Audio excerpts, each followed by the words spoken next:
మహబూబ్నగర్ జిల్లా మూసాపేట్ మండల తహసీల్దార్ కార్యాలయంలో ఆకస్మిక తనిఖీ చేసిన జిల్లా కలెక్టర్ బి విజయేందర్ బోయి ధరణి పోర్టల్ ద్వారా ప్రభుత్వ నిబంధనలు మార్గదర్శకాలను అనుసరించి పెండింగ్ దరఖాస్తులను క్షుణ్ణంగా పరిశీలించి రైతులకు ఇబ్బంది లేకుండా పరిష్కరించాలని జిల్లా కలెక్టర్ జి విజయేందర్ బోయి ఆదేశించారు.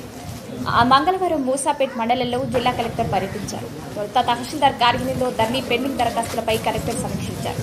తహసీల్దార్ కార్యాలయంకు వచ్చిన దరఖాస్తుదారులతో మాట్లాడారు. పౌర సేవలు ఎలా అందుతున్నాయి తెలుసుకున్నారు. ఎంపీడీఓ కార్యాలయంకు చేరుకుని కార్యాలయంలో ఏర్పాటు చేసిన ప్రజాపాలన సేవా కేంద్రంలో ప్రజాపాలన దరఖాస్తుల్లో సవరణలు చేస్తున్న విధానం పరిశీలించారు. దరఖాస్తు సవరణకు టెక్నికల్ ఇబ్బందులు గమనించి పై స్థాయిలో మాట్లాడి సమస్య లేకుండా కలెక్టర్ పరిష్కరించారు. ప్రజాపాలనలో స్వీకరించిన దరఖాస్తుల్లో సవరణలకు ప్రభుత్వం ప్రజాపాలన సేవా కేంద్రాల ద్వారా అవకాశం కల్పించిందని, గృహజ్యోతి పథకం కింద జీరో బిల్లు దాని వారు రేషన్ కార్డు, ఆధార్ కార్డు, విద్యుత్ బిల్లు, గ్యాస్ కనెక్షన్ బిల్లు తీసుకువచ్చి సవరణ చేసుకోవాలని ఆమె సూచించారు.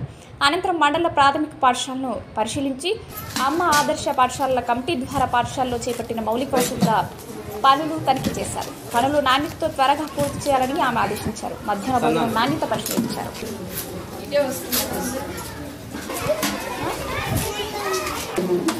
Vacancy.